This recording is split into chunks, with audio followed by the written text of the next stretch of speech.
दोस्तों, यूजमी परिवार की तरफ से मैं मुजफ्फर हुसैन अगवान बड़वा मध्य प्रदेश इंडिया भारत से आप सभी का मोस्ट वेलकम करता हूं, हार्दिक स्वागत अभिनंदन करता हूं। और जिस तरीके से मेरे आज के होस्ट मिस्टर राम निवास दहिया जी ने यहाँ पर आज की शुरुआत की है, एक सुबह एक समा बांधा है, उसके लिए उनका बहुत बहुत धन्यवाद है। साथ ही साथ हमारे जितने भी यहाँ पर पार्टिसिपेंट्स हैं और हमारे जितने भी ट्रेनर्स हैं, आप सभी का भी मोस्ट वेलकम है। आपने मुझे बहुत ही जोशीले अंदाज में वेलकम किया है, आप सबका बहुत बहुत स्वागत। और हमारे रवि सर, जिन्होंने इस कॉन्सेप्ट को, इस प्रोजेक्ट को, इस इंडिया के हमारे स्टार्टअप प्रोजेक्ट को हम लोगों के बीच में जो लेकर आए हैं, और आज से 9 साल पहले की उनकी सोच है, तो बहुत ही ज़बरदस्त ये कॉन्सेप्ट उन्होंने डिज़ाइन किया है। तो इन पूरे कॉन्सेप्ट को भी हम समझेंगे। इसके अलावा पूरा कॉन्सेप्ट के अलावा यहाँ पर आज हम एक बहुत ही अच्छा एक स्पेशल सब्जेक्ट लेकर आए हैं कि देखिए, हर आदमी चाहता है कि वो एक वक्ता बने, मतलब एक स्पीकर बने। थोड़ा सा ये एक रिक्वेस्ट सर ने जो की थी कि पेपर और पेन अगर आप ले सकें, या आपके मोबाइल में अगर आप अपने खुद के नोट्स बना सकें, टाइप कर सकें, तो वो बिल्कुल कीजिएगा, क्योंकि कई बातें ऐसी होंगी जो आपको हो सकता है कि आज पहली बार सुनने को मिले, या आपको कुछ अच्छी लगे। तो जो भी बातें आपको चुभती है, लगती है कि हाँ वाकई में ये बात अच्छी थी, या तो ये की स्ट्रोक था, या मतलब मेरे को अच्छी लगी, तो आपको जो है नोट करना चाहिए। वैसे भी हर सेशन का जो रूल होता है वो यही होता है कि अच्छे पॉइंट्स को लिखा जाए। लिखने से क्या होता है कि वो हमारे दिमाग तक बैठता है, और आगे बाद में भी अगर हम उनको देखना चाहें तो हम समझ सकते हैं कि हाँ, मैंने इस सेशन में ये नोट्स बनाए थे और इसके जरिए मुझे ये मालूमात मिली थी। या अगर आप बिल्कुल तल्लीनता के साथ में, अगर आप बिल्कुल नो डिस्टरबेंस के साथ में, एकाग्रता के साथ में अगर आप सुनते हैं, सुनने पर ही ये सेशन आज हमारा, तो भी वो बातें हमारे दिमाग दिमाग में अंकित हो जाती है। ठीक है। तो उम्मीद करता हूं कि आप सभी लोग तैयार होंगे आज के सेशन को सुनने समझने के लिए। और अगर आपने अपने गेस्ट को इनवाइट किया था और वो अभी तक नहीं हुए हैं प्रेजेंट, तो एक बार रिमाइंडर डाल दीजिए। थोड़ा सा आपको जो है 10 से 15 सेकंड का समय है आपके पास में, आप उधर जाइए आपके ग्रुप्स में, और एक रिमाइंडर डालकर वापस आ जाइए। ठीक है।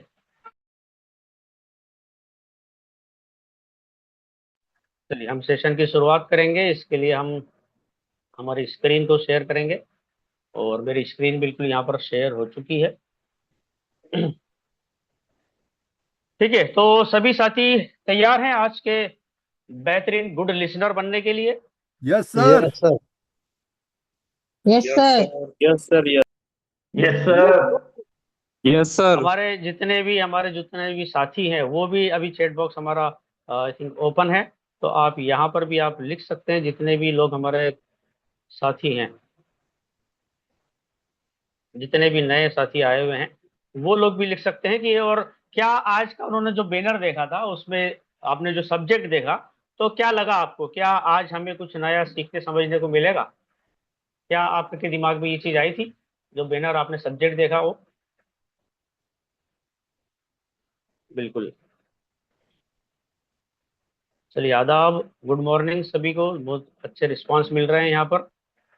ठीक है, हम हमारी पीपीटी की तरफ चलते हैं, हमारा प्रेजेंटेशन की तरफ चलते हैं। और ये हमारा आज का प्रेजेंटेशन की का फ्रंट पेज है, इसको मैं ऊपर कर देता हूँ। चलिए दोस्तों, हम शुरुआत करते हैं आज के हमारे इस सेशन की। तो बहुत बहुत स्वागत आपका फिर से एक बहुत ही ज़बरदस्त कंपनी में, बहुत ही ज़बरदस्त कॉन्सेप्ट में। और इसका एक सब्जेक्ट आज मैं जो लेकर आया हूँ, इसका नाम है how to become a good listener. तो अपने मोबाइल को आप डीएनडी पर डाल दीजिए, कोई भी डिस्टरबेंस ना हो। जितना भी समय मैं यहाँ पर इस प्रेजेंटेशन को लेने में लगाऊंगा, और उसके बाद में जो भी क्वेश्चन आंसर होते हैं, आखिर तक आपको सबको बने रहना है और पूरे ध्यान से यहाँ पर आपको सुनना है। तो ये हमारा आज का पहला पेज है, जिसका नाम है how to become a good listener. अच्छे श्रोता कैसे बने? ठीक है, ज्यादा सुने, बेहतर समझे, और गहराई से, ज्यादा गहराई से जुड़े। अगर हम इसकी हेडिंग की बात करें तो लिसन मोर, यानी ज्यादा सुने। अंडरस्टैंड बेटर, बेहतर तरीके से समझने की कोशिश करें। और कनेक्ट डीपर, यानी कि ज्यादा गहराई तक उसको समझकर जुड़ने की कोशिश करें। ठीक है, तो ये हमारा आज का टॉपिक है। और इसके अंदर अगर हम बात करें तो आपको पूरा ध्यान देना है, यहाँ पर गिव अटेंशन, फुल अटेंशन, पूरा पूरा ध्यान देना है आपको। ठीक है, मौजूद रहें, ध्यान भटकाने वाली चीजों को दूर रखें, जिनसे आपको डिस्ट्रैक्शन होता है, जो चीजें रुकावट बनती है उनसे बिल्कुल अपने आप को दूर रखना है। ठीक है, शो यू केयर, दिखाएं कि आप परवाह करते हैं, आपको फिक्र है, आप सुन रहे हैं, मतलब आपको चिंता है या आप परवाह करते हैं सामने वाले की। तो और इसके अंदर क्या होगा कि आई कांटेक्ट बनाए रखें, मतलब आपको नजरों से नजरें मिलाकर रखना है। अभी फिलहाल आपको ये नजरें स्क्रीन पर होना चाहिए। और एक पॉजिटिव लैंग्वेज का इस्तेमाल करें। कई लोग जो है लेटे हुए, अंगड़ाइयाँ लेते हुए, करवट बदलते हुए सेशन को सुनते हैं, और इसीलिए हम वीडियो को ऑफ रखते हैं सभी के, ताकि आप किस पोजीशन में वो लोगों को शो ना हो। तो यहाँ आपको बिल्कुल अटेंशन में इस तरीके से बैठे जैसे कि आप किसी क्लास में बैठे हुए हैं और आपके सामने कोई टीचर आपके प्रेजेंट कर रहा है, किसी के भी सेशन में हो। हर सेशन में आपका जो है ये एटीट्यूड अगर रहेगा सीखने का, समझने का, सुनने का, तो ही आप बढ़िया तरीके से एंगेज रह पाएंगे वहां पर। ठीक है, इसके बाद में डोंट इंटरप्ट, बीच में ना बोलें, बीच में बिल्कुल ना बोले, क्योंकि यहाँ तो हम माइक ऑफ कर देते हैं। लेकिन कई बार क्या है कि जब फिजिकल मीटिंग्स होती है या क्लास होती है तब वहां पर बीच में बोलने लगते हैं। तो ये हमें बीच में बोलने की आदत नहीं रखना है। जब तक के स्पीकर अपनी बात को पूरी खत्म ना कर दे, उसके विचार जब तक वो पूरा डिलीवर ना कर दे, तब तक आपको बीच में ना बोलना है। ठीक है, कुछ भी चीजों को समझने से पहले, जवाब देने से पहले समझें, समझे फिर जवाब दें, अंडरस्टैंड देन रिस्पॉन्ड। समझने के लिए सुने, सिर्फ जवाब देने के लिए नहीं। कई बार क्या होता है ना कि हम बीच में कुछ भी, मतलब अगर कोई किसी से हमारे जम नहीं रही है तो हम क्या करते हैं कि बस कुछ बोलना है, इसलिए हम जो है बोलने लगते हैं। तो हमें सिर्फ इसलिए नहीं बोलना है, जबकि अगर आपका कोई अच्छा कोई सवाल है तो ही आपको मतलब वहां पर बोलना चाहिए। पहले समझें, उसके बाद जवाब दें। समझने के लिए पूरे अच्छी तरीके से सुने, सिर्फ जवाब देने के लिए नहीं। एम्पेथाइज यानी सहानुभूति, जो सामने जो बोल रहा है उनकी भावनाओं को और नजरियों को आपको समझना है, उनकी फीलिंग्स एंड पर्सपेक्टिव को आपको समझना है, उसके बाद ही आपको रिस्पॉन्ड करना है। ए गुड लिसनर बिल्ड ट्रस्ट, एक अच्छा श्रोता जो है विश्वास पैदा करता है, स्ट्रांग रिलेशनशिप बनाता है, मजबूत रिश्ते देता है, और मीनिंगफुल कनेक्शंस बनाता है, मतलब एक सार्थक संबंध बनाता है। तो ये एक बहुत ही जबरदस्त टॉपिक है, और इसको मैं आपके सामने आज प्रेजेंट करने जा रहा हूँ। मेरा नाम बता दिया गया है, मुजफ्फर हुसैन अगवान, वर्तमान में यूजमी में एस रैंक अचीवर। और बहुत ही शानदार टॉपिक है, बहुत ही टाइम से मुझे मेरा फेवरेट टॉपिक है ये, तो इस वजह से मैं इसको आज आपके सामने लेकर आया हूँ। ठीक है, अब यहाँ पर बोलने से पहले हमें ये समझना आना चाहिए कि चुप रहना कैसा होता है। बोलने से पहले आपको चुप रहने की वैल्यू, उसकी कीमत, उसका मोल आपको समझना होगा। ठीक है, तो 7 जगह ऐसी हैं जहां पर अगर हम हर कीमत पर अगर चुप रहें, किसी भी कंडीशन में चुप रहें, तो वो सभी के लिए बहुत ही जबरदस्त होगा, बहुत ही बेटर होगा, बहुत ही मायने रखेगा। लेकिन बहुत सारे लोग जो है ऐसा नहीं कर पाते हैं। ठीक है, तो ये अगर आप नोट्स बना रहे हैं या स्क्रीनशॉट ले रहे हैं या लिख रहे हैं खुद ही, तो ज़्यादा बेटर होगा। स्क्रीन पे तो खैर ठीक है, लेकिन अगर आप खुद से लिखेंगे, टाइपिंग भी कर लेंगे अपने मोबाइल में या कंप्यूटर लैपटॉप कहीं पर, तो ज़्यादा बेटर होगा। तो यहाँ पर आपको 7 जगह ऐसी है जहाँ पर चुप रहने में ज़्यादा बेनिफिट होता है, जहाँ पर फायदेमंद होता है। तो वो सारी चीज़ें क्या है मैं आपको बताने जा रहा हूँ। तो इसमें सबसे पहला है कि अगर आपको पूरी कहानी नहीं पता है तो चुप रहे। कई बार होता है ना कि हम लोग जो है 20 सेशन में आते हैं, सेशन एंड हुआ उसके बाद में सवाल करते हैं कि सर मुझे फिर से बताइए, मैंने तो पूरा सुना ही नहीं। तो भाई साहब आप लेट आए थे, आपको टाइम पर आना चाहिए था। तो यहाँ पर आपको बीच में, अगर हम फिजिकल मीटिंग में भी हैं और अब किसी ने कुछ बताया, सिर्फ हम यूजमी की या यहाँ पर ये बात नहीं कर रहे हैं, या आप पूरा सुनिए इसको, अपने पूरे जीवन में हर जगह पर काम में आने वाली बातें हैं ये। ठीक है, ना कि सिर्फ यूजमी की बात कर रहे हैं। यूजमी पे तो फायदेमंद होगा ही होगा, जूम सेशन के लिए तो होगा ही होगा, यहाँ पर आपकी इनकम बढ़ाने के लिए तो बिल्कुल डेफिनेटली होना ही है। लेकिन जीवन में भी हमें कहाँ कहाँ पर इन चीजों को अप्लाई करना है। आपके समाज की बैठकें होती है, मीटिंग्स होती है, वहां पर हम जाते हैं। ठीक है, हमारे हो सकता है कि नगर की कोई मीटिंग होती हो, या एक तरीके से हम बोलें कि कॉलेज का मान लीजिए या स्कूल का कोई प्रोग्राम है, सेमिनार है, तो वहां पर आपको पूरी कहानी जब तक आप नहीं सुन लेते तब तक आपको चुप रहना है, बीच में नहीं बोलना है।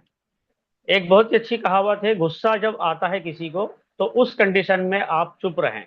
और इसमें एक इस्लाम में एक बहुत ही अच्छी एक बात है, एक हदीस जिसको कहा जाता है कि अगर आपको गुस्सा आ रहा है और आप अगर खड़े हैं तो आप बैठ जाओ, अगर आपको बैठे बैठे गुस्सा आ रहा है तो आप लेट जाओ। इससे क्या होगा कि आपका गुस्सा कंट्रोल हो जाएगा।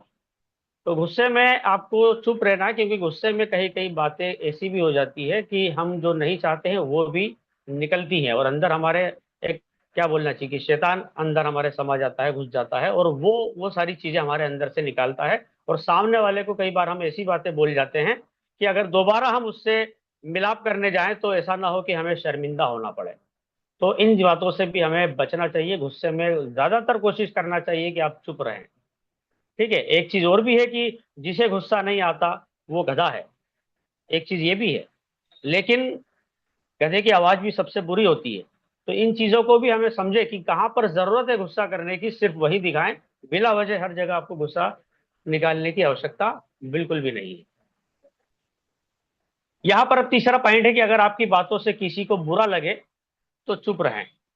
कितनी गहराई है इसके अंदर बात में, कि आपकी बात का हो सकता है कि किसी को बुरा लग सकता है। तो उस कंडीशन को भाप लीजिए पहले से ही, और समझ लीजिए कि मेरे बोलने से यहाँ पर माहौल बिगड़ सकता है, बात बिगड़ सकती है, किसी को बुरा लग सकता है। तो उस बात को जो है आप इग्नोर कर दीजिए, वहां पर मत बोलिए। अगर आपकी बातें दोस्ती खत्म कर सकती है तो भी आपको चुप रहना है। आपको पता है कि दोस्त कुछ गलत कर रहा है, लेकिन अभी मैं सबके सामने कुछ कहूंगा तो हो सकता है कि इसको बुरा लग जाए, ये मेरे से बात ना करे। तो उसके बजाय आप उसको अकेले में मिलकर उस चीज़ों को बाद में बता सकते हैं, समझा सकते हैं। तो ये बात अगर आपकी ऐसी है कि दोस्ती खत्म होने की नौबत आ सकती है तो उस जगह पर भी आपको जो है चुप्पी साधना है। अगर आपकी बातों से किसी को बुरा लगे तो भी आपको चुप रहना है। अगर आप बिना चिल्लाए बात नहीं कर सकते, कई लोगों का नेचर होता है ना कि जो है जोर जोर से बोलते हैं, चिल्ला कर बोलते हैं, तो वो इस कंडीशन में भी यहाँ पर चुप्पी रखना बहुत ज्यादा बेहतर रहेगा। तो यहाँ आपको जो है, अगर आप बिना चिल्लाए आपका नेचर है तो नेचर को थोड़ा सा चेंज करना चाहिए, अपने आप को प्रैक्टिस करना चाहिए कि आप जो है अच्छे तरीके से बोलें, बिना चिल्लाए नहीं, आदर पूर्वक बातचीत करें, सम्मानता के साथ में सामने वाले के लिए बात करें। तो आपको भी जो है वही सम्मान मिलेगा जो आप किसी को देंगे। अगर आपकी चुप्पी से रिश्ते बच सकते हैं, कई बार होता है ना कि हमारे बोलने से जो है रिश्ते या टूट जाते हैं, या हम हमें भी बुरा लग जाता है कई बार कि किसी रिश्तेदार ने सबके सामने मुझे ऐसा कैसे बोल दिया, अब मैं जो है इनके साथ में रिलेशनशिप नहीं रखूंगा।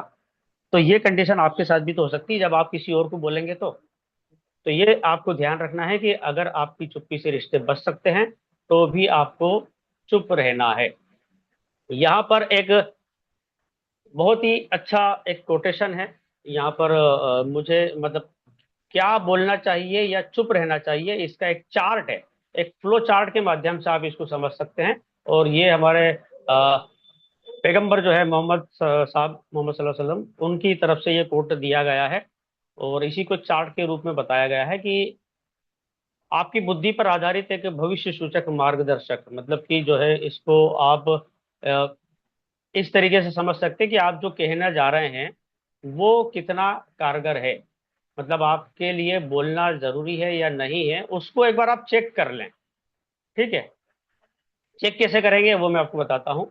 ये पूरा एक बेस्ड है wisdom of prophet Muhammad peace be upon him, उनके एक मार्गदर्शन पर कि उन्होंने क्या बातें बताई है, उस पर आधारित ये बातचीत है। तो इसको हम समझेंगे कि हमें बोलना चाहिए या नहीं बोलना चाहिए, उसको एक चेक के माध्यम से एक हम चेक करेंगे कि हाँ मुझे ये चीज कहना है या नहीं कहना है। ठीक है, क्या आप जो कहने वाले हैं वो सच है। सबसे पहले तो इस कंडीशन में हम आएंगे, आप जो बोलना चाहते हैं क्या वो सही है, 100% सच है। अगर नहीं है तो यहाँ क्या लिखा है, चुप रहो, मत बोलो। आप झूठ है तो बिल्कुल चुप रहिए, बिल्कुल मत बोलिए। लेकिन अगर हाँ कहते हैं आप कि हाँ ये सच है और वो हाँ की गिनती में आता है, तो फिर आपको आगे बढ़ना है कि क्या ये है फायदेमंद है या जरूरी है, जो हम बोलना चाह रहे हैं वो लोगों के फायदे की चीज है या लोगों की जरूरत की चीज है, जरूरत की बात है, अगर फिर हम चेक करेंगे कि नहीं, कोई काम की नहीं है, मतलब नहीं है, तो फिर आपको यहाँ पर क्या करना है, चुप रहना है, नहीं बोलना है। लेकिन आपका जवाब आता है कि हाँ ये फायदेमंद भी है, जरूरी भी है, तो इससे किसी की भावनाओं को या इज्जत को ठेस तो नहीं पहुंचेगी जो आप बोलने जा रहे हैं। अगर वहां पर जवाब आता है कि हाँ हम जो बोलेंगे उससे किसी की भावनाओं को और इज्जत को ठेस पहुंच सकती है, तो यहाँ पर क्या चेक है फिर, कि क्या आप इसे दयालुता के साथ में, क्या इसको आप जो है एक दयालुता के साथ में आप बोल सकते हैं। आपको यहाँ पर ये चेक करना है, ठीक है। मतलब आप काइंडनेस के साथ में क्या इसको बोल पाएंगे, यहाँ पर आपको इसको देखना है। लेकिन फिर आपका अगर जवाब आता है कि नहीं, यहाँ पर हम नहीं इसको जो है दयालुता के साथ में नहीं बोल सकते, तो फिर यहाँ पर आपको क्या करना है, फिर वेट करना है और फिर रिफ्लेक्ट करना है, आपको सोचना है कि यार मैं इसे बोलूं, मतलब दयालुता के साथ में नहीं बोल सकता, बोलूं या नहीं बोलूं। लेकिन फिर यहाँ पर आपको अगर ये सब जवाब आता है कि हाँ इसे दयालुता के साथ में, काइंडनेस के साथ में बोला कहा जा सकता है, तो फिर आपको हाँ में जाना है और उसके बाद में फिर ये देखना है कि क्या ये कहने का ये सही समय है और सही जगह है।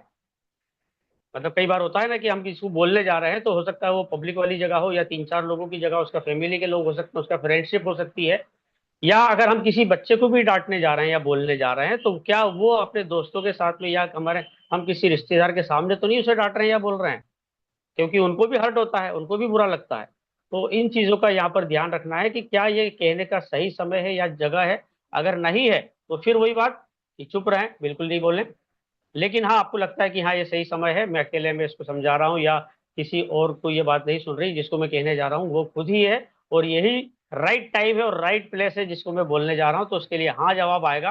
तो अब यहाँ पर आपको ये देखना है, क्या इससे किसी को सुलह हो रहा है, किसी को रिकंसिलेशन हो रहा है कि हम सुलह कर रहे हैं, या आपको जो है नॉलेज या ज्ञान या न्याय हो सकता है या जस्टिस होगा जो अगर मैं बोलने जा रहा हूँ उससे, क्या जस्टिस होगा, न्याय होगा इससे। अगर नहीं तो फिर आपको चुप्पी पर विचार करना है, चुप रहना है। लेकिन अगर हाँ सवाब आता है अब आपका कि क्या हाँ, इससे सुलह भी होगी, इससे उसके ज्ञान में वृद्धि होगी और इससे जो है एक न्याय होगा, एक जस्टिस होगा, तो आप आगे बढ़िए और बिल्कुल बिंदास बोल दीजिए। ठीक है, तो ये चेक है। लेकिन ये चेक ऐसा नहीं है कि आपको जीवन में पेपर लेके बैठना है कि हाँ मुझे बोलूं कि नहीं बोलूं, ये प्रैक्टिकली है। आप सब रिस्पॉन्सिबल पर्सन है, सीनियर पर्सन हैं, यहाँ पर आप सभी लोग जितने भी आए हैं सभी मेच्योर हैं, ठीक है, सभी एक 18+ मानता हूं मैं कि सभी लोग हैं, तो आप समझ रखते हैं इन चीजों की। तो आपको प्रैक्टिकली इन चीजों को ध्यान रखना है।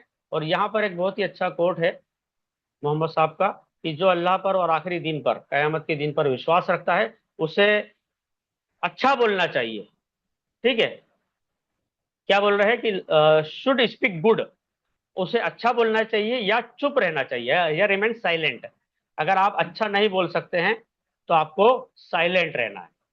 ठीक है, तो यहाँ पर ये चेक है जिसको आप अच्छे से समझकर डिलीवर कर सकते हैं। बहुत ही अच्छा पॉइंट है ये। इसके बाद में हम अपनी अगली स्लाइड पर चलेंगे, तो यहाँ पर आप थोड़ा सा डिफरेंट टॉपिक है, यहाँ पर बहुत सारा मिक्स टॉपिक बातें हैं। तो यहाँ पर जब आप बड़े होते हैं, जब आप मेच्योर होते हैं और आपको कुछ बातें हैं जो बाद में पता लगती है कि आपके घर वाले आपके बारे में क्या बोलते थे, तो उन चीजों को भी थोड़ा सा हम यहाँ पर देख लेते हैं। तो यहाँ पर आपको याद आता है बाद में कि गपशप करना, गॉसिप करना, लोगों के बारे में बातें करना या चुगली करना, एक दूसरे की बुराई करना, ये सब चीजें बेकार है, बोरिंग है और टाइम को बर्बाद करने वाला है। कई बार होता है ऐसा, हमें ये रियलाइज होता है। अगर होता है तो आप यहाँ पर रिएक्शन दे सकते हैं। मैं आपके रिएक्शन यहाँ पर देख रहा हूँ। तो यहाँ हमें बाद में रियलाइज होता है, तो मैं आपको ये समझाने की कोशिश कर रहा हूँ कि इसको हम आज ही क्यों ना समझ लें, टाइम निकलने से पहले क्यों ना समझ लें हम।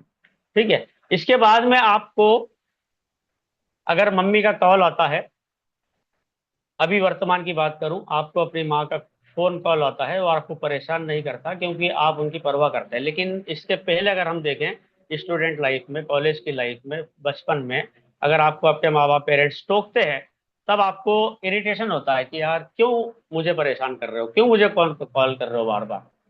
ठीक है, तो ये चीजें हमें बाद में रियलाइज होती है। सभी लोग अपना अपना अतीत को याद करके, अपने अपने उस दौर को याद करके उन चीजों को अभी आप सोच सकते हैं कि क्या ऐसा हुआ था, या मैं सही बोल रहा हूँ या गलत बोल रहा हूँ, आप खुद उस चीज को रियलाइज कर सकते हैं। ठीक है। इसके बाद में आपको क्या है, कम बोले, ज्यादा सुने और दूसरों को शाइन करने दें, मतलब चमकने दें। अगर कोई दूसरा आपको बोल रहा है बातें, तो आप उसी की जो है केयर करते रहें। ठीक है, आप बोलिए, लेकिन आपको क्या करना है, कम बोलना है, ज्यादा सुनना है, ये प्रैक्टिस हमें करना है। Talk less, listen more and let other people shine. अगर आपको सब कुछ नहीं पता तो कोई बात नहीं, मतलब ओके है ना, हमको अगर नहीं पता है तो कोई दिक्कत नहीं। हमारे रवि सर भी बोलते हैं कि सुबह अगर आप क्वेश्चन के जवाब नहीं दे पाते तो ठीक है, हम उसको बोल सकते हैं कि सर अभी इसके बारे में पता नहीं, हम आपको बाद में बताते हैं। तो इसमें कोई बुराई वाली बात नहीं है। It's okay, if you don't know everything, it's okay. ठीक है सर, कोई बात नहीं, हम अपने आप को तैयार करेंगे, इसके बारे में हमें नॉलेज नहीं है, हम नॉलेज लेंगे। तो अपने लिए आवाज उठाओ, वरना लोगों को पता नहीं चलेगा। Speak up for your self और पीपल नेवर नो। ठीक है, जैसे बहुत सारी चीजें हैं, देश में भी बहुत सारी चीजें होती है, उनके खिलाफ भी कई चीजें आवाज उठाई जाती है, तो आवाज उठाना चाहिए। आपके समाज में हो, आपके नगर में हो, आपके जिले में हो, प्रदेश में हो, देश में हो, विदेश में भी हो, तो भी आपको आवाज उठाना चाहिए। और आवाज उठाने के लिए तीन कैटेगरी बताई गई है। अगर आप किसी चीज को बुरा समझते हैं, गलत मानते हैं, तो उसके लिए आप आवाज उठाओ। ठीक है, बोलकर उसको चुप करा दो। अगर आप इतना नहीं कर सकते तो उसको जो है आप अपने हाथ से रोक सकते हो तो रुकिए, नहीं तो उसकी आवाज उठाइए। और अगर आप इतना भी नहीं कर सकते तो कम से कम अपने दिल में उसको बुरा तो मानो कि हाँ ये चीज गलत हो रही है, इतना तो कर सकते हैं कम से कम। तो कभी कभी क्या है, गंभीर होना अच्छी बात है, सीरियस होना समटाइम्स अच्छी चीज है, होना चाहिए। कोई भी बहाना ढूंढना बिल्कुल बंद करें आप, और उसकी समस्याओं से निपटे हम। एक्सक्यूजेस हमें जो है नहीं ढूंढना है, और उसके सॉल्यूशन के ऊपर विचार करना है। कई बार होता है ना कि यार ये चीज नहीं हो रही है सर, बार बार हम जो है एड्रेस करके एक ही बात को अगर बार बार भी बोल रहे हैं, यूज भी में भी और समाज में भी, यार कि ये यहाँ पर मोहल्ले में ये चीज व्यवस्था नहीं है, आप अपने पार्षद को बोल रहे हैं। लेकिन उसके साथ मिलकर आप उसको समस्या बताएं कि भाई साहब यहाँ पर ये नाली छोड़के इसको ऐसा नहीं ऐसा कर देते तो ऐसा बढ़िया हो जाएगा। तो आपको समस्या का समाधान भी अगर आप बताते हैं तो आप, मतलब ये करना चाहिए। समय कीमती है सभी के लिए, टाइम इज प्रीशियस। जो लोग आपका समय बर्बाद करते हैं, उन्हें आपको क्या करना है, उन्हें ना कहें, उनको ना कहना सीखें। बिल्कुल, भले ही बुरा लगे उनको, लेकिन अगर आपको लगता है कि नहीं ये टाइम खराब करने वाला टाइम बातें हैं जिसको मैं नहीं करना चाहिए, तो आप बिल्कुल वहां से हट जाइए, उनको मना कीजिए कि नहीं, मैं इस चीजों के लिए नहीं हूँ, और मैं इस काम में आपके साथ में शामिल नहीं रह पाऊंगा। और खुद से ज्यादा प्यार करें, किसी और के लिए खुद को दुख ना पहुंचाए। कई बार होता है ना कि हम दूसरों के सुख में ज्यादा हम खुद दुखी हो जाते हैं, या किसी के फट्टे में टांग अड़ाना जिसको कहा जाता है, तो वो चीजें जो है हम ना करें।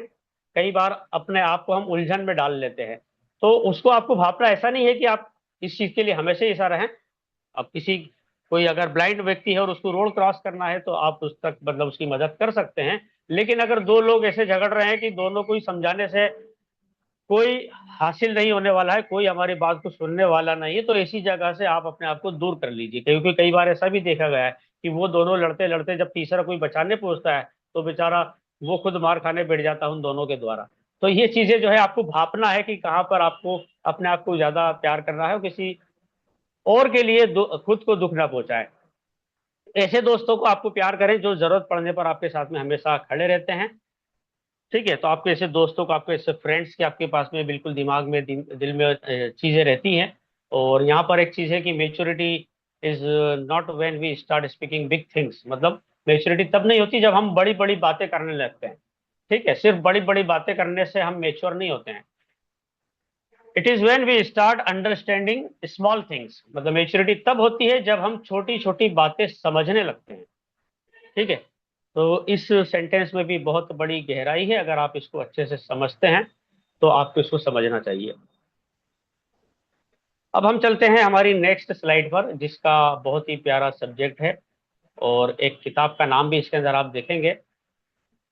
बहुत ही जबरदस्त किताब है, मैंने इस किताब को पूरा पढ़ा है, और मैं सभी से, जितने भी हमारे साथी हैं, आज ही उनसे रिक्वेस्ट करूंगा कि ये किताब को डाउनलोड कीजिए, पेपर में खरीद कर अगर आपको मिलती है तो उसको देखिए, और मैं देखूंगा आज मेरे शायद मेल पर रखी हुई है, how to win friends and influence people. इसका मतलब ये होता है कि आपका लोक व्यवहार और लोगों को जीतने की कला, ठीक है, आपका व्यवहार कैसा होना चाहिए, इसके ऊपर एक बहुत ही जबरदस्त किताब है, बहुत ही शानदार राइटर है डेल कार्नेगी।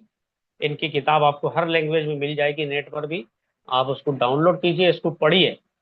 मैं बोल रहा हूँ आपके व्यक्तित्व में ऐसा निखार आएगा, आपके बदलाव ऐसी चीजें आएंगी कि आप माइंड ब्लोविंग अपने आप को बोलेंगे कि यार वाकई में, और आपके जीवन में और इस बिजनेस में भी आपको हमेशा ये बातें काम में ही आने वाली है। तो अच्छा लिसनर बनो।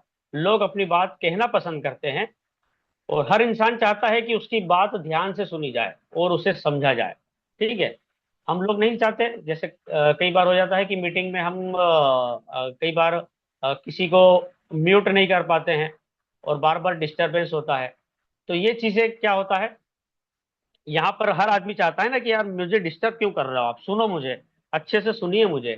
तो ये चीज अगर आप ध्यान रखते हैं, तो हर इंसान चाहता है कि उसकी बात को ध्यान से सुनी जाए और उसे समझा जाए। जब आप किसी को बिना टोके ध्यान से सुनते हैं, तो वो खुद को महत्वपूर्ण महसूस करता है। मतलब यह है कि हम अगर किसी को तल्लीनता के साथ में, एकाग्रता के साथ में अगर सुन रहे हैं, तो उस व्यक्ति को फीलिंग होती है, उसको एहसास होता है, उसको महसूस होता है कि वो इम्पोर्टेंट है। तो आपको उसको इम्पोर्टेंट मतलब एहसास कराना है, ठीक है। इससे सीख क्या मिलती है हमें, कि बीच में आपको कभी भी नहीं टोकना है, किसी भी प्रेजेंटेशन में, किसी भी बातचीत में आपको बीच में नहीं बोलना है। प्रेजेंटेशन के बीच में आप आपके नोट्स बना सकते हैं, आपका कोई क्वेश्चन है या आपकी कोई क्वेरी है, तो आप उसको नोट कीजिए, लिख के रखिए, दिमाग में रखिए, लेकिन बीच में कभी भी मत टोकिए। सामने वाले को खुलकर बोलने दीजिए, जितना बोल सकते हैं वो, उनको जितना भी उनका समय है, उनका पूरा समय आप दीजिए और पूरा टाइम दीजिए, ध्यान से सुनो और समझने की कोशिश करो, ठीक है। और यहाँ पर अच्छा लिसनर बनने के फायदे क्या है, बेनिफिट क्या क्या है, कि लोगों का भरोसा जल्दी जीतते हो आप। उसके दिमाग में बैठ जाता है ना कि नहीं यार, मुझे इसने ध्यान से पूर्वक जीता है, तो आपने उसका भरोसा जीत लिया है। आपके इससे रिलेशनशिप मजबूत होते हैं, रिश्ते मजबूत होते हैं, आपकी इमेज एक पॉजिटिव बनती है, लाइफ और करियर में सफलता मिलती है सिर्फ इतना सा काम करने से। तो जब आप ध्यान से सुनते हो, तो लोग आप पर भरोसा करते हैं, आपकी इज्जत करते हैं और आपके करीब आते हैं। और पावरफुल लाइन की हम बात करें, तो यहाँ पर अच्छा बोलने वाला लोगों को प्रभावित करता है। अच्छा बोलने वाला जो बोल रहा है वो लोगों को प्रभावित करता है, लेकिन अच्छा सुनने वाला है वो लोगों के दिल जीत लेता है। मतलब उस ऑडियंस के बारे में कई लोग बोलते हैं ना कि बहुत ही प्यारी ऑडियंस है यहाँ की, तो उस पर्टिकुलर जगह की क्यों है, क्योंकि वहाँ के लोग अच्छे हैं, क्योंकि उन्होंने बहुत ध्यानपूर्वक सुना है। तो सफल रिश्तों का सबसे बड़ा सीक्रेट भी जो है, वो कम बोलो और ज्यादा सुनो। कई बार रिश्ते भी जो है बच जाते हैं टूटने से, अगर आपने सामने वाले की बातों को सुन लिया कि ठीक है भाई साहब, आपने बोल दिया, हमने सुन लिया, बड़े हैं आप, हम सुन सकते हैं, कोई दिक्कत नहीं है, तो आपकी इमेज भी इसके अंदर बनी रहेगी और आपके रिश्ते टूटने से भी यहाँ पर बिल्कुल बचे रहेंगे। तो लोग आपकी बातें नहीं, आप लोग आपकी बातें नहीं, आपकी सुनने की आदत याद रखते हैं, ठीक है। तो आप कितने अच्छे से सुन रहे हैं, उन चीजों को लोग याद रखते हैं। एक अच्छा लिसनर बनो, दुनिया खुद आपकी दोस्त बन जाएगी। ये भी बहुत अच्छा टेंशन सेंटेंस है कि एक अच्छा लिसनर जो है, एक अच्छा श्रोता जो है, अगर वो हम बन गए, तो दुनिया खुद अपने आप हमारी दोस्त बन जाएगी। तो यहाँ पर हमारा जो ये लिसनर वाला पार्ट है, ये हमारा कंप्लीट होता है। और इस सब्जेक्ट से रिलेटेड अगर आपके कुछ सवाल भी होंगे, तो हम डेफिनेटली इन बातों के भी जवाब लेंगे। यहाँ पर हो सकता है मुझे नहीं पता होगी, लेकिन हमारे बीच में जो किसी को पता होगी तो हम उनसे लेंगे। अब इसके बाद में हम हर चीज को जो काम करते हैं, हर चीज में समय लगता है, टाइम लगता है, ठीक है। तो यहाँ पर अगर हम देखें, तो हमारे यूज में भी अभी फिलहाल बन रही है। अगर हमारी यूज में बन रही है और इसमें भी अगर हमारा टाइम लग रहा है, तो हम देखेंगे कि कितना समय में हम यहाँ पर सक्सेसफुल होंगे। तो यहाँ पर हमारे सभी साथियों के हैंड रेस के माध्यम से, और कुछ लोग वॉइस में भी बोल सकते हैं कि क्या मेरी आवाज अभी क्लियर सभी तक बराबर पहुंच रही थी। Yes sir, yes sir. Yes sir. Yes sir. Yes sir. मजा आ रहा है सर? खूब यस मजा आ सर, रहा यस है। सर। बहुत सर, बहुत अच्छा सर। चलिए, बहुत बहुत धन्यवाद है। अब हम चलते हैं हमारी नेक्स्ट स्लाइड की तरफ, और यहाँ हम बात करेंगे कि किसी भी काम को जब हम करते हैं, तो सफलता और मेहनत जो है धैर्य से मिलती है, मतलब सब्र से मिलती है। अब देखिए, हमने सुनना तो सीख लिया, अब यहाँ पर हमें पेशेंस सीखना है, सब्र सीखना है। सब्र सीखना है। ठीक है, तो हर काम को समय लगता है, सफलता मेहनत से और सब्र से मिलती है। और आज जो बड़ी कंपनियां जो बनी है, तो उन्होंने भी बहुत ज्यादा संघर्ष किया है और उसके बाद में सफलता पाई है। तो यहाँ हम एक 10 कंपनीज का एक यहाँ पर हम संघर्ष जो है, उन्होंने कितना समय लिया है, कितना धैर्य रखा है और उन्हें कितनी बड़ी सफलता मिली है, अब हम इस टॉपिक के ऊपर आपके साथ में बातचीत करना चाहेंगे। ठीक है, सभी लोग तैयार हैं? Yes sir. यहाँ पर आपको देखना है कि कितना समय लगा है, उन्होंने कहाँ से शुरुआत की है, क्या क्या मुश्किलें आई हैं और सफलता कितने समय में मिली है। इन चीजों को हम यहाँ पर अब एक 10 कंपनियों का और भी थोड़ा सा जल्दी हम फास्ट देखेंगे, क्योंकि समय की बाध्यता होती है हमारे पास में। तो यहाँ आप देख सकते हैं कि नंबर 1 पर माइक्रोसॉफ्ट कंपनी है और इसके जो मालिक है बिल गेट्स। अगर इनकी हम बात करें तो छोटे से कमरे से इन्होंने शुरुआत की, लोगों को कंप्यूटर की जरूरत समझाना बहुत मुश्किल था, उस दौर की बात है ये।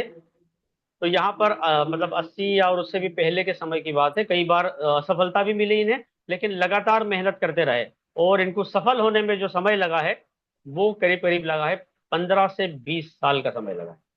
ठीक है, इसके बाद में हम टेस्ला, जो कि ये बहुत ही बड़ी कंपनी है आज के दौर में पूरे वर्ल्ड में। यहाँ पर हम देखें तो कई बार इनको भारी नुकसान हुआ। ठीक है, कई बार इनको नुकसान हुआ, कई बार कंपनियां दिवालिया होने की कगार पर आ गई।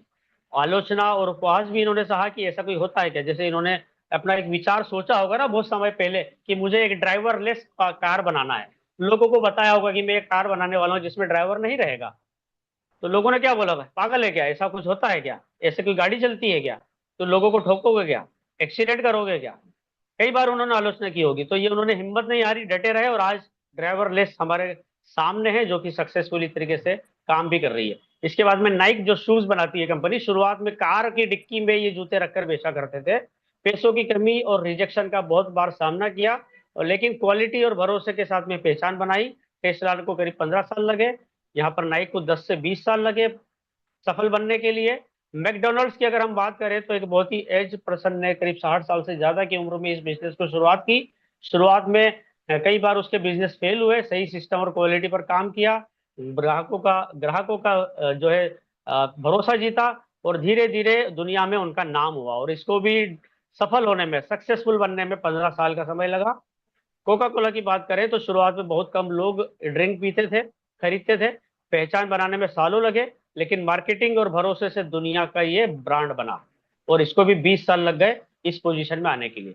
इसके बाद में सैमसंग कंपनी है, जो कि शुरुआत छोटी ट्रेडिंग कंपनी से हुई। इसकी आर्थिक संकट और कड़ी प्रतिस्पर्धा का सामना किया इन्होंने, क्वालिटी और इनोवेशन पर फोकस किया, और आज ये बहुत बड़ी और सफल कंपनी है पूरे वर्ल्ड की। और आज भी अगर हम बात करें, अगर सिर्फ मोबाइल की बात करें तो एप्पल की टक्कर का मोबाइल इनके पास में है, और समय इनको भी 20 से 30 साल का लगा है सफल होने में। टोयोटा कार कंपनी है, शुरुआत में छोटी मशीन फैक्ट्री से हुई इसकी, कई बार प्रोडक्ट रिजेक्ट हुए, क्वालिटी और भरोसा और निरंतर सुधार पर ध्यान दिया, जिसकी बदौलत आज पूरा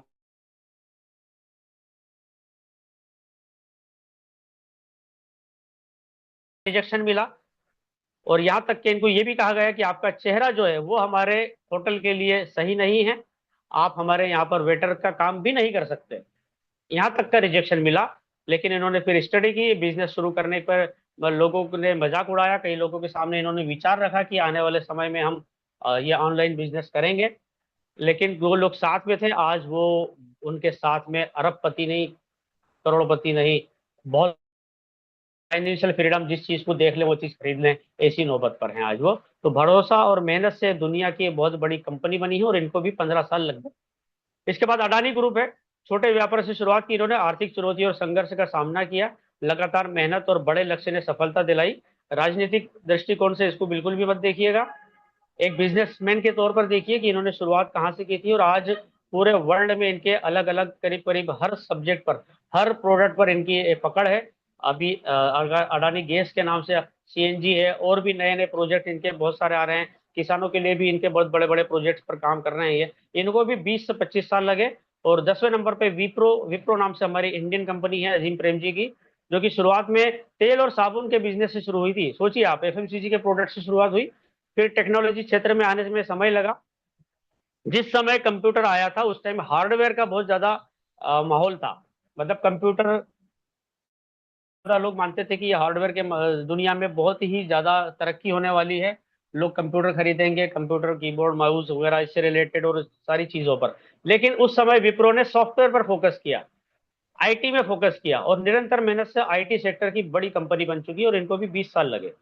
अगर आप इन सभी के अंदर एक देखें, समय की बात करें, तो मिनिमम 10 साल से लेकर तो 30 साल है, इतना समय लगा है इन कंपनीज को अपने आप को बड़ा बनाने में, सफलता दिलाने में।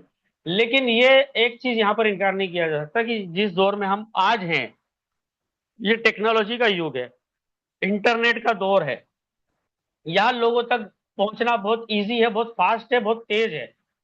तो अगर हम यूजमी के परिप्रेक्ष्य में अगर हम बात करें, उसके दृष्टिकोण से बात करें, तो क्या हमें 10 साल लगने वाले हैं, 15 साल लगने वाले हैं, 20 साल लगने वाले हैं? बिल्कुल नहीं। यहाँ पर हमें लगेंगे ज्यादा से ज्यादा, जो हमारा ऑब्जर्वेशन है, जो हमारा कैलकुलेशन है, वो ज्यादा से ज्यादा 3 साल, 5 साल, बस। 5 साल हद हो गई। और आप लिख लीजिए, नोट कर लीजिए, हमारे प्रकाश सिंह सर ने भी जब गोवा इवेंट में क्रूज पर यह बात कही थी कि हम आने वाले समय में 5 साल में हिंदुस्तान की सबसे बड़ी कंपनी बनकर उभरने वाले हैं। तो यहां पर आपको इस चीजों को ध्यान रखना है। अब एक चीज और भी है कि सफलता क्या रातों रात मिल जाती है? एक बहुत ही अच्छा कोट है, उसको भी याद रखिए, आप ध्यानपूर्वक सुनिएगा, कि रातों रात तरक्की के लिए, रातों रात तरक्की मिलने के लिए कम से कम 15 साल लगते हैं। एक कोटेशन है, ये मैंने सुना था काफी समय पहले। तो आपको अगर ऐसा लगता है कि कोई आदमी एकदम से अमीर हो गया, या एकदम से पॉपुलर हो गया, या उसकी फिल्म पे एकदम से जो है धूम मचा दी, उसने करोड़ों का बिजनेस कर दिया, तो क्या वो एक दिन में हो गया, रातों रात हो गया? नहीं भाई साहब, उसके पीछे की अगर आप स्टडी करेंगे तो वो 15 साल निकलते हैं। और आपको ताज्जुब होगा कि हमारे रवि सर को इस कॉन्सेप्ट को सोचे हुए आज करीब करीब 9 साल हो चुके हैं। और जैसे ही ये 15 साल होंगे, हम दुनिया में, इंडिया में तो कम से कम वो पूरे हिंदुस्तान को हिला के रख देंगे इंशाल्लाह। तो बीज बोने के तुरंत बाद फल नहीं लगता, बीज बोने के तुरंत बाद हमें फल नहीं मिलता, पर पेड़ वही उगता है जो धैर्य और समय को अपनाता है। तो यहाँ पर आपको पेड़ को जो है, पौधे को रोपना भी है, उसको धूप और पानी भी देना है, बीज भी देना है, उसको दवाई भी देना है, तब आप उसके जाकर वो जो है हमारे धैर्य के साथ में और समय के साथ में पनपेगा और बढ़ेगा, फलेगा, फूलेगा, और उसके फल जो है हमें भी मिलने वाले हैं। तो यहाँ पर सफलता के 3 मंत्र हैं कि लक्ष्य तय करो, एक गोल डिसाइड करो, कंपनी ने अपना डिसाइड कर रखा है, आपको आपका दो गोल डिसाइड करना है कि मुझे यहाँ पर इस रैंक पर कब पहुंचना है, मेरे टीम में इतने लोगों को मुझे कब सफल बनाना है। जो भी आपका गोल हो, वो लक्ष्य को तय कीजिए, उसके ऊपर बिल्कुल लगातार मेहनत जारी रखिए। मन है ये आगे पीछे बोले होता है। पहले अक्षर हमारे माइक समझ बंद में कर आए। दीजिए। इतना मांगो बस, बाकी कुछ मत मांगो, बाकी तो मिल जाता है इधर। यहाँ पर आपको जो है मेहनत जारी रखना है, और दूसरों की मदद बिल्कुल करते चलना है। देखिए, इस सेंटेंस में एक बहुत ही प्यारी बात दिख रही है मुझे, ठीक है, जो हमारा स्लोगन है, लर्न अर्न एंड रिटर्न, दूसरों की मदद करते चलो। तो आपने जो लर्न किया है, जो आपने सीखा है, ठीक है, उसको भी दूसरों तक पहुंचाना है। जो आपने अर्न किया है, जो आपकी अर्निंग है, उसको भी आपको गरीबों की और जरूरतमंदों की मदद करते हुए आगे बढ़ना है। और रिटर्न मतलब यही चीजें आपको रिटर्न भी करते चलना, मतलब दूसरों की आप अगर मदद करेंगे तो आप ये रिटर्न कर रहे हैं। तो आज मेहनत करो, कल लोग आपकी सफलता की कहानी पूछेंगे, ठीक है। Better habits, better life, better tomorrow. तो यहाँ आपको जो है कीप वर्किंग, कीप ग्रोविंग, आप अगर काम करते रहेंगे तो आपकी जो है ग्रोविंग बिल्कुल होती रहेगी। कामयाबी शोर नहीं करती, रिजल्ट खुद बोलता है। जैसे कहा जाता है ना कि मेहनत इतनी खामोशी से करो कि सफलता शोर मचा दे। तो ये चीज आपको ध्यान रखना है, याद रखना है। बहुत सारी बातें मैंने आपको बताई है। तो सपना आपका है, रास्ता हमारा है, यानी यूजमी का है, और सफलता इसके अंदर बिल्कुल ले निश्चित रहे है। बस। तो सर जी कुछ बोलना चाह रहे हैं आप? माइक क्यों आपका बार बार ऑन हो रहा है? अब यहाँ पर हमारी ये अंतिम स्लाइड है, इसके ऊपर हम बात करेंगे लॉ ऑफ सक्सेस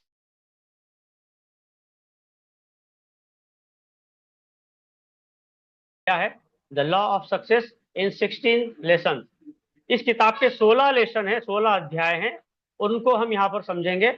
और द लॉ ऑफ सक्सेस जो नेपोलियन हिल जो शख्स है, बहुत ही जबरदस्त लेखक है ये, इनकी किताबें की सफलता कोई घटना नहीं बल्कि एक सिस्टम है। सफलता अपने आप नहीं घट जाती है, एक सिस्टम के तहत हमें मिलती है। तो ये 16 अध्याय का एक संक्षिप्त विवरण है, जिसको हम थोड़ा सा जल्दी जल्दी पढ़ेंगे। तो यहाँ पर आपको 16 बातें हैं जो आपको सिर्फ इसी बिजनेस में नहीं, पूरे लाइफ में आपको काम में आने वाली चीजें हैं ये। तो यहाँ आपको एक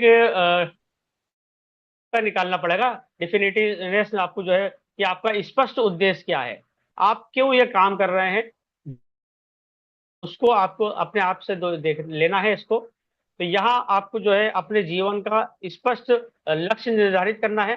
स्पष्ट लक्ष्य ही सभी उपलब्धियों की शुरुआत का बिंदु है। मतलब वही जैसे मैंने कहा ना कि टारगेट आपको एक तय करना है, एक आपका विजन आपको क्लियर करना है, गोल सेट करना है कि क्या आपका गोल है। अगर वो आपका क्लियर हो गया तो आपको किसी के भी मोटिवेशन की आवश्यकता नहीं है, आप खुद उसके लिए प्रेरित होकर उसके ऊपर काम करने लगेंगे।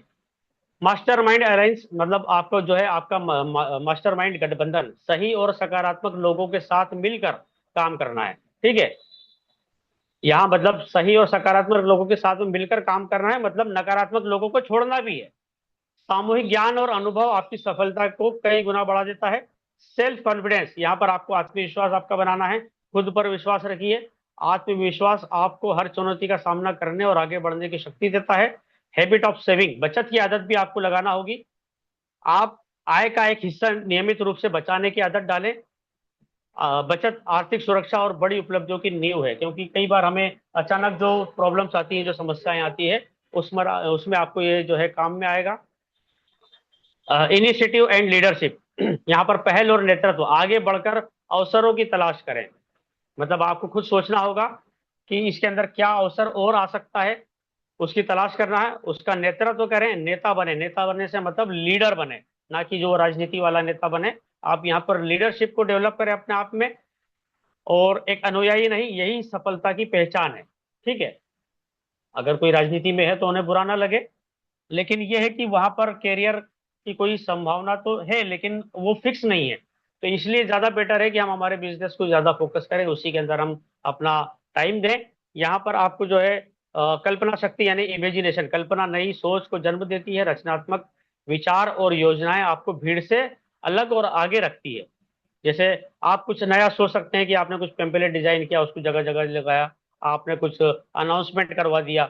ठीक है, या आपने पूरे आपके वो जो है मोहल्ले की या पूरे नगर की अगर कोई मीटिंग होती है या समाज का कोई प्रोग्राम होता है, वहां पर आपने काउंटर लगा लिया, हमारी छतरी लेकर आप बैठ गए, आपके पेम्पलेट वहां पर डिस्ट्रीब्यूशन कर दिया। तो ये आपको खुद सोचना है कि मुझे कुछ नया क्या करना है, कुछ मतलब उसको क्रिएटिविटी में क्या कर सकता हूँ, रचनात्मक विचार आपके क्या हो सकते हैं। आपको एंथुसिज्म होना चाहिए, उत्साह वाला होना चाहिए, आपके काम में जान डालता है। अगर आप उत्साहित हैं तो उत्साही व्यक्ति ही दूसरों को प्रेरित कर सकता है और कठिन कामों को आसान बनाता है। ठीक है, सेल्फ कंट्रोल, यहाँ पर आपको आत्मनियंत्रण यानी आपकी भावनाओं को, इच्छाओं को, आदतों पर आपको नियंत्रण नियंत्रण रखना है।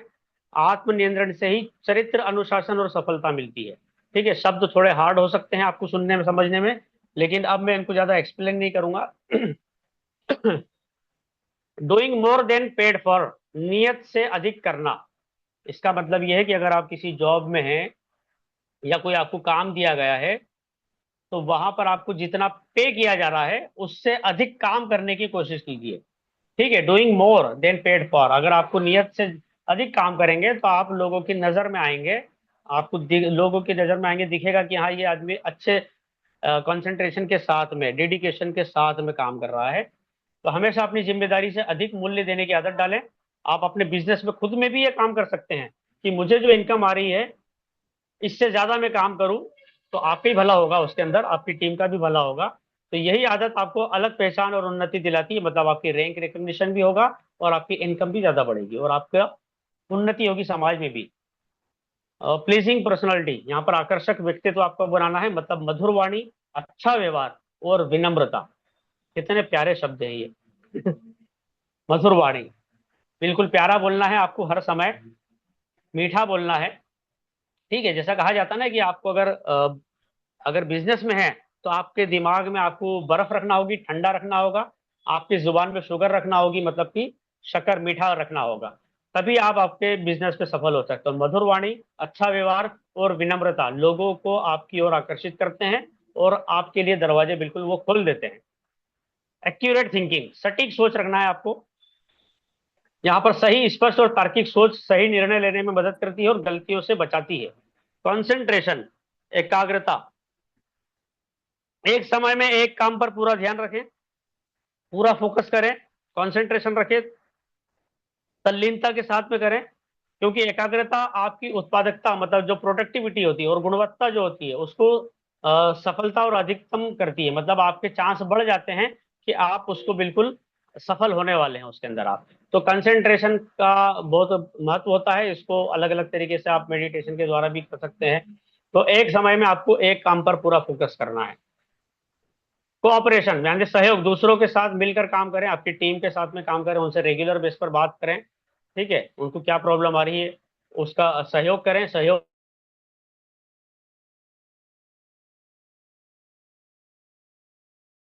असफलता के लाभ, कितना बढ़िया शब्द है ये। असफलता अंत नहीं है, इनसे सीखे, कारण को समझे, लिखे कि किस वजह से हम असफल हुए, से प्रयास करें, डेफिनेटली आपको जो है यहाँ पर सफलता मिलने वाली है। टॉलरेंस यानी सहनशीलता, के विचारों, मतों और विश्वासों को स्वीकार करना सीखें। और ये बहुत मुश्किल काम है। जितने भी हमारे मौजूद लोग हैं उस चीज को भी समझें कि ये सहनशीलता कई बार हमें लगता है हमारे ईगो को भी हर्ट करती है, लेकिन हमें समझना है। दूसरों के विचारों को, मतों को और विश्वासों को स्वीकार करना सीखें। सहनशीलता से संबंध मजबूत और वातावरण सकारात्मक बनाता है। बहुत गहराई वाली बात है, अच्छे से आप समझ लीजिए। गोल्डन रूल क्या है, हमारे जीवन का स्वर्ण नियम क्या है? जैसा व्यवहार आप दूसरों से चाहते हैं, बहुत ही अच्छा शब्द है। हम चाहते हैं कि लोग हमारे साथ में कैसा व्यवहार करें, जब हम ये चाहते हैं तो वैसा ही व्यवहार हमें दूसरे लोगों के साथ में भी करना चाहिए। यही स्थायी सफलता का नियम है, ठीक है। तो ये बहुत गहराई वाली बातें हैं, आपको बिल्कुल अच्छे से समझना चाहिए इन चीजों को और इम्प्लीमेंट भी करना चाहिए। तो याद रखने योग्य जो 16 सिद्धांत है, ये 16 सिद्धांत अगर आप रोजाना अपने जीवन में अपनाते हैं तो आप वो सब हासिल कर सकते हैं जिसका आप आज सपना देख रहे हैं, ठीक है। इस पुस्तक का जो सार है, ये पुस्तक आपको सोचने, समझने और कार्य करने का सही तरीका सिखाती है। सफल लोग इन सिद्धांतों को अपनाते हैं, इसीलिए वो सफल बनते हैं। तो यहाँ पर आप स्पष्ट लक्ष्य हमारा, हमारी सही सोच है, और हम अगर निरंतर प्रयास करते हैं तो यहाँ पर सफलता आपकी डेफिनेटली बिल्कुल आपको मिलने वाली है, ठीक है। आपका स्पष्ट लक्ष्य होना चाहिए, सही सोच होना चाहिए, निरंतर प्रयास करेंगे, इन तीनों को प्लस करेंगे तो इज इक्वल टू सफलता निश्चित आपको मिलने वाली है। तो बहुत बहुत धन्यवाद है। ये बहुत ही जबरदस्त टॉपिक्स है, हमारे लाइफ के लिए भी, हमारे बिजनेस के लिए भी, हमारे हर जगह काम में आने वाली बातें हैं। इन सबको आपको सीखना समझना चाहिए। और बहुत ही, अगर मेरे इन्हीं शब्दों से, इन्हीं वाणी से, किसी बात से किसी का हर्ट हुआ तो मैं उसके लिए माफी चाहूंगा, लेकिन आपको खुद रियलाइज करना चाहिए इन चीजों को और अपने जीवन में उतारना चाहिए। बस इन्हीं शब्दों के साथ में मैं अपने सेशन को यहाँ पर एंड करना चाहूंगा। और हमारे बहुत ही प्यारे होस्ट मिस्टर राम निवास भैया जी, आपका पुनः वेलकम है। और जो भी आपके सवाल होंगे इस सब्जेक्ट के टॉपिक से रिलेटेड भी या यूज मी से रिलेटेड भी, वो सभी हम आपके लेंगे। तो उसके लिए हम चैट बॉक्स अभी ऑन कर देंगे। तो बहुत बहुत धन्यवाद। Thank you. Over to you Ram Niwas sir, thank you.